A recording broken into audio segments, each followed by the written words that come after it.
Audiolibros en 15 minutos. Suscríbete al canal y explora un nuevo libro cada día. Antes de aprender nuevas habilidades de comunicación, corrija los malos hábitos de conversación. Desde una edad temprana, a la mayoría de nosotros se nos enseñan formas erróneas de relacionarnos con quienes nos rodean, cosas como ser superficiales, ocultar nuestros sentimientos y manipular a los demás para obtener lo que queremos. Estas tendencias son habituales y aprendidas, por lo general de personas bien intencionadas a las que también se les proporcionaron herramientas de comunicación inadecuadas. Y eso significa que pueden desaprenderse y reemplazarse, una vez que los identifiquemos. Piensa en alguna ocasión en la que hayas entablado un intercambio interpersonal, decidido a hacerlo exitoso, y luego te hayas sentido decepcionado. Tal vez te dijiste que serías amable y gentil con tus padres antes de una visita navideña. Pero tan pronto como empezaron a criticarte, mordiste el anzuelo y discutiste durante una hora. Si has tenido una experiencia como esta, no estás solo. La mayoría de las personas anhelan una mejor comunicación de la que suelen lograr. Sin embargo, se estima que el 90% de las veces estropean las conversaciones con 12 obstáculos comunes de comunicación. Esto tiende a hacer que las personas sean más obedientes o argumentativas, también socavan la autoestima de todas las partes involucradas, y frustran la autodeterminación de la persona que comparte su problema. Hay 3 categorías principales de obstáculos. Primero, juzgando. Juzgas cuando criticas, insultas o diagnosticas a la persona con la que estás hablando, en otras palabras, cuando juegas al psicólogo de sillón y analizas su comportamiento. Juzgar a los demás también incluye alabar. Los elogios pueden parecer inocentes, pero pueden usarse para controlar, manipular, superar o hablar dulcemente. La segunda categoría es el envío de soluciones. Hay varias maneras de enviar soluciones a otras personas. Una es ordenando, es decir, poner en tela de juicio el juicio de la otra persona. Otra consiste en amenazar, lo que hace hincapié en el castigo que se impondrá si no se implementa la solución que desea. Ambos pueden disminuir tu autoestima cuando los empleas. Otra forma de enviar soluciones son las preguntas excesivas o inapropiadas, que son impersonales y tienden a provocar una respuesta defensiva. Luego está el asesoramiento, que puede parecer inocuo pero puede resultar insultante, ya que pone en tela de juicio la inteligencia de la otra persona. Además, aunque es tentador dar consejos, la verdad es que solo la persona que expresa su problema puede entender realmente el alcance emocional y logístico del mismo, sin importar cuánto le explique a la otra persona. El objetivo cuando alguien tiene un problema es ayudarlo a resolverlo por sí mismo. La tercera categoría principal de obstáculos es evitar la preocupación del otro. Lo haces cuando desvías la conversación hacia lo que quieres hablar, mantienes a la otra persona a una distancia emocional con respuestas lógicas u ofreces tranquilidad. Esto último, la reafirmación, puede ser una sorpresa, pero tranquilizar a alguien puede ser una forma de aislarse emocionalmente de la otra persona y, al mismo tiempo, parecer útil. Escuchar es más que solo oír, se trata de involucrarse activamente con el hablante. ¿Sabías que pasas más tiempo escuchando que haciendo cualquier otra cosa? Un estudio mostró que las personas con diferentes ocupaciones dedicaban el 70% de sus horas de vigilia a comunicarse. Y, de ese tiempo, escuchar representó el 45%. Sin embargo, la sociedad no prioriza las habilidades de escucha. De hecho, las personas crecen recibiendo consejos contra la escucha, como, no les prestes atención. Los padres demuestran falta de atención, y ofrecen respuestas cargadas de obstáculos a los problemas, comportamientos que heredaron de sus propios padres. Además, los expertos afirman que las personas solo pueden escuchar de manera eficaz entre 1/3 y 2/3 del tiempo. Sin embargo, la mayoría de las escuelas estructuran las clases para que los estudiantes dediquen mucho más tiempo a escuchar que a practicar cualquier otra habilidad de comunicación. Como resultado, las personas se desconectan, ignoran, malinterpretan u olvidan lo que acaban de escuchar y, quizás lo más trágico, a menudo se olvidan de escuchar para obtener un significado más profundo. Tras toda una vida de entrenamiento antiescucha, mejorar puede parecer difícil, por lo que el autor recomienda un enfoque simplificado, centrarse en pequeños grupos de habilidades, y adquirir competencias con solo unas pocas a la vez. Hay 3 grupos: asistir, seguir y reflexionar. Asistir es una forma de comunicar de manera no verbal que percibes la importancia de lo que dice el orador, y que te comprometes a hacer todo lo posible por entenderlo. Practica la asistencia asumiendo una postura de participación relajada pero alerta, en la que mires al orador de frente, inclinándote un poco hacia adelante. Mantenga los brazos y las piernas sin cruzar para evitar comunicarse a la defensiva, y mantenga una distancia adecuada de aproximadamente 1 metro. El contacto visual también es esencial. Cuando los ojos se mueven por la habitación, sugiere indiferencia. El segundo grupo, que sigue, trata de mantenerse alejado del orador para que pueda averiguar cómo ve la situación. Esto significa prestar atención a las señales no verbales que sugieren que tienen algo en mente, así como enviar invitaciones no coercitivas para hablar o abrirles puertas. Un abridor de puertas podría estar describiendo el comportamiento de la otra persona hacia ella. Dado que asistir es parte de iniciar la apertura de puertas, también podría incluir una postura de compromiso y contacto visual. Por ejemplo, si un amigo ha estado suspirando y mirando hacia abajo durante mucho tiempo, podrías decirle: hoy pareces decepcionado. ¿Te gustaría hablar de ello? Si no lo hacen, déjalo pasar. El oyente empático respeta la privacidad de los demás y honra su separación. Si aceptan tu invitación, utiliza un estímulo mínimo para facilitar su autoexploración. Sin estar de acuerdo ni en desacuerdo, diga cosas como: cuéntame más. Ya veo ¿de verdad?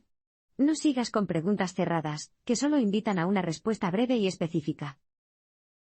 En su lugar, usa preguntas abiertas, como: ¿qué tienes en mente? Esto le da a la otra persona espacio para expresar sus pensamientos. La escucha reflexiva comunica aceptación y comprensión. Digamos que estás teniendo uno de esos días en los que todo parece ir mal. El coche no arranca, llegas tarde a una reunión importante, y luego derramas café sobre tu camisa blanca. Llegas a casa y ahora has quemado accidentalmente la lasaña. Tu pareja dice: ¿cuándo aprenderás a cocinar? ¿Cómo te sientes? Ahora imagina que, en lugar de ridiculizar lo que cocinas, tu pareja te diga: vaya, has tenido un día difícil, primero el coche, luego la reunión y ahora la lasaña. ¿Cómo te sentirías entonces? ¿Agradecido por la respuesta sin prejuicios? ¿Están validados porque han resumido tu experiencia con precisión? Este es un ejemplo del tercer grupo de habilidades de escucha, la escucha reflexiva.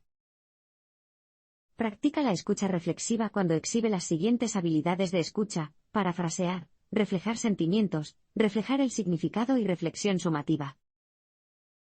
Parafrasear es cuando el oyente transmite la esencia del contenido del hablante en sus propias palabras. Una paráfrasis es concisa, elimina el desorden y se centra en el mensaje central del orador. Por ejemplo, digamos que María le dice a su amiga Sara: no sé si debo tener hijos o no. Paul y yo todavía estamos pagando nuestros préstamos estudiantiles, no puedo imaginarme ahorrar para el pago inicial en el corto plazo. ¿Qué pasa si para cuando podamos comprar una casa, no puedo quedar embarazada? Es muy injusto que nuestros padres no hayan tenido que preocuparse por las deudas como nosotros. Si Sara decidiera parafrasear el problema de María, podría decir algo como: quieres tener estabilidad financiera antes de tener hijos, pero nuestra generación tiene las probabilidades en nuestra contra.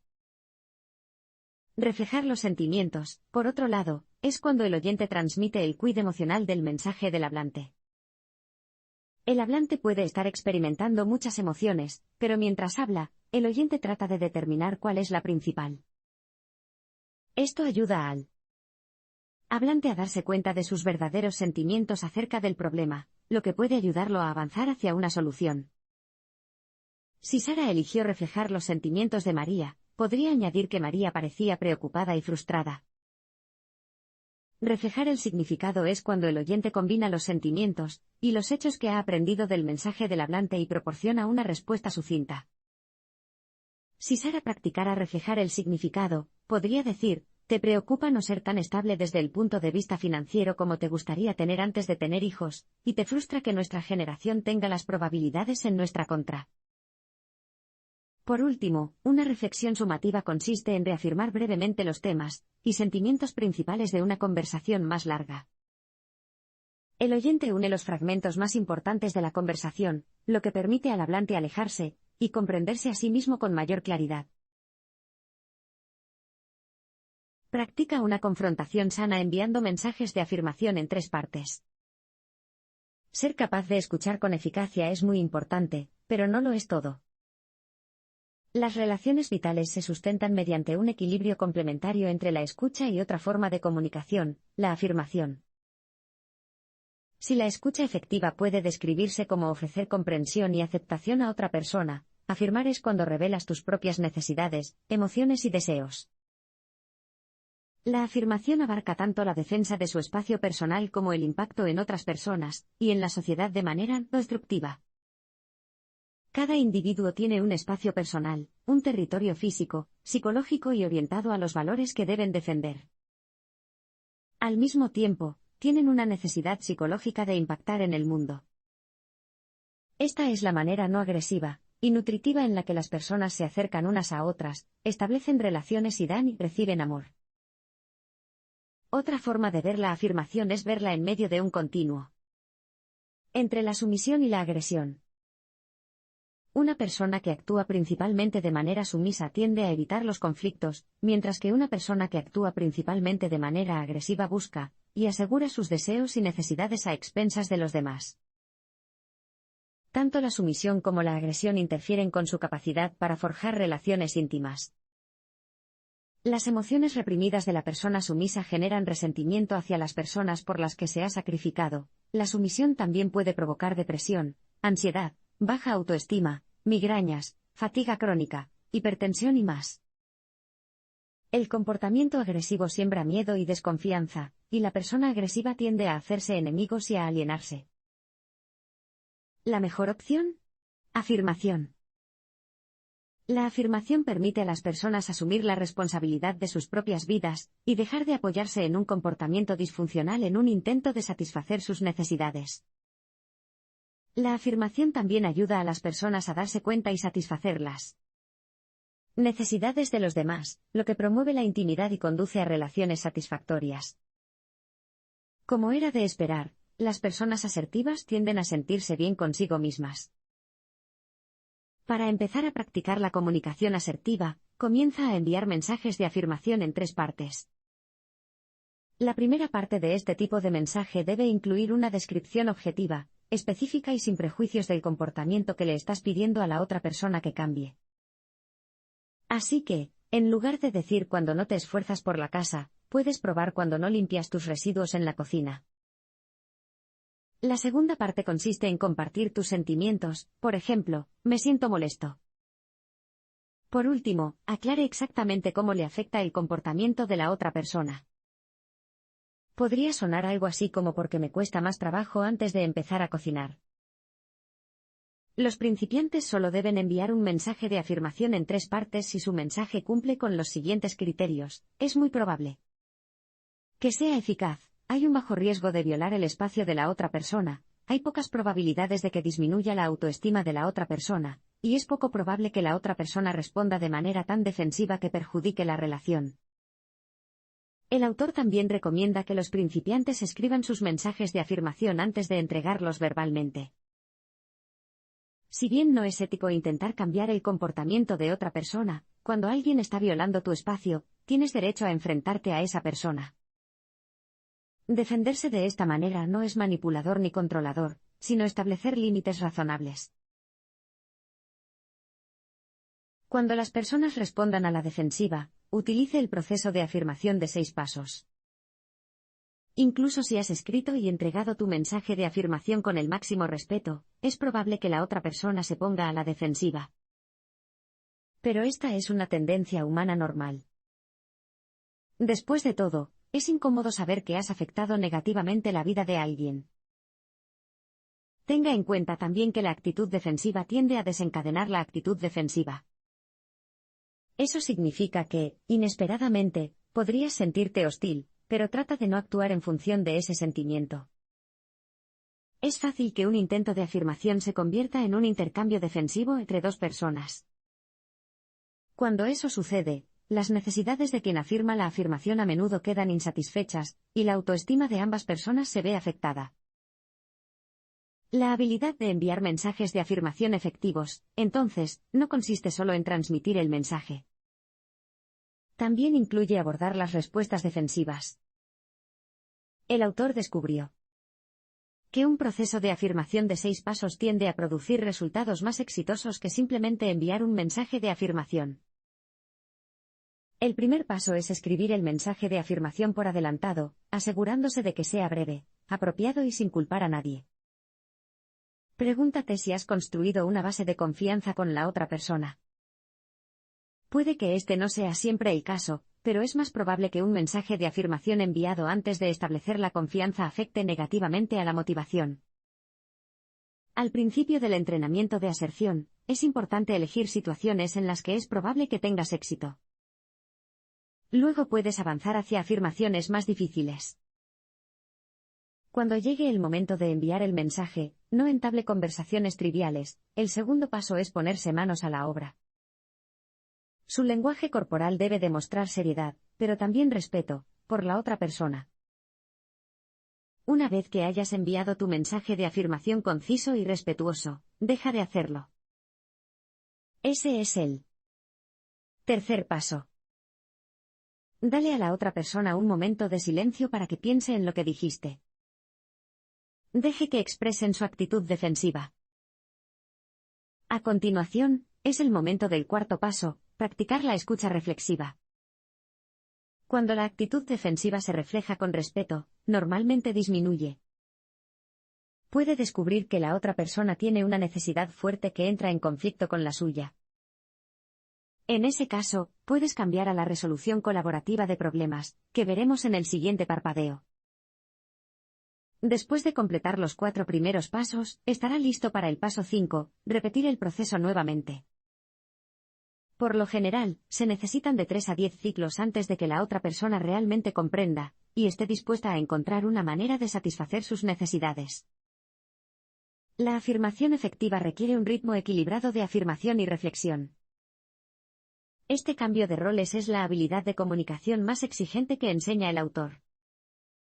Si la otra persona reacciona a la defensiva y tú contraatacas en lugar de escuchar, la interacción se vuelve agresiva en lugar de asertiva. Del mismo modo, si te quedas atrapado en un papel de escucha y no logras reafirmarlo, la interacción se vuelve sumisa. Por último, el sexto paso consiste en centrarse en la solución, asegurándose de que la propuesta de la otra persona cumpla con sus necesidades y, si no es así, alzar la voz. Si está satisfecho con la solución, vuelva a parafrasearla a la otra persona. Luego, programe una hora futura para registrarse y asegúrese de que funcione. Resuelva los conflictos de manera productiva centrando las emociones y utilizando la resolución colaborativa de problemas. Incluso para los comunicadores más hábiles, el conflicto es inevitable. En el mejor de los casos, es disruptivo, en el peor de los casos, es altamente destructivo. Sin embargo, algunas formas de conflicto también pueden ser beneficiosas para el crecimiento de una relación. Entonces, ¿cómo se puede abordar el conflicto de una manera que minimice el daño potencial? Antes de profundizar en los detalles, es importante tener en cuenta que hay 2 tipos principales de conflictos, no realistas y realistas. Es poco probable que un conflicto irreal sea productivo. Tiene sus raíces en cuestiones como la ignorancia, la tradición histórica y los prejuicios, y la competencia innecesaria. Por lo tanto, su objetivo cuando se enfrenta a un conflicto no realista es evitar que se intensifique. Para lograrlo, utilice menos obstáculos, practique la escucha y la afirmación reflexivas y cultive la aceptación de otras personas. Un conflicto realista, por otro lado, puede resolverse de manera constructiva. Surge cuando 2 partes tienen necesidades o valores opuestos. Los conflictos realistas pueden dividirse aún más en conflictos de emociones, conflictos de valores y conflictos de necesidades. Cuando se enfrenta a un conflicto de emociones o valores, puede utilizar el método de resolución de conflictos de 3 pasos. Primero, trata a la otra persona con respeto. Luego, escucha hasta que puedas empatizar con ellos, lo cual se hace posible a medida que reflejas los sentimientos, el contenido y el significado. Finalmente, exprese brevemente sus propios puntos de vista, necesidades y sentimientos. El método de resolución de conflictos ayuda a disipar la tensión, y permite que ambas partes liberen las emociones reprimidas, que por lo general desaparecen rápidamente. Una o ambas personas pueden cambiar de opinión, e incluso si están de acuerdo en estar en desacuerdo, su vínculo emocional a menudo se fortalece. Ahora, si se enfrenta a un conflicto de necesidades, querrá utilizar el método colaborativo de resolución de problemas. La resolución colaborativa de problemas requiere el uso de todas las habilidades de comunicación que ha aprendido hasta ahora, habilidades de escucha, habilidades de afirmación y, finalmente, el método de resolución de conflictos. Consideremos una situación en la que todos los miembros de la familia desean usar el automóvil para asistir a distintas actividades el mismo día. Gracias a la resolución colaborativa de problemas, una vez que todos descubran sus necesidades conflictivas, pueden trabajar juntos para idear una solución aceptable para todos. Esto implica 6 pasos. Primero, el grupo redefine el problema en términos de necesidades, no de soluciones. En este caso, el problema no es que todos necesiten el automóvil, sino que todos necesitan algún tipo de transporte. En segundo lugar, todos hacen una lluvia de ideas para encontrar alternativas novedosas, suspenden el juicio crítico y optan por la cantidad por encima de la calidad. En tercer lugar, seleccionan la solución que mejor se adapte a las necesidades de todos. Cada persona elige su solución preferida y todos ven qué opciones coinciden. En cuarto lugar, el grupo planifica quién hará qué, cuándo y dónde, y lo anotan todo. A continuación, implementan el plan. Por último, evalúan el proceso y luego, en una fecha futura, discuten qué tan bien resultó la solución. Si el método de resolución de problemas no funciona la primera vez, lo repiten, asegurándose de evitar los obstáculos.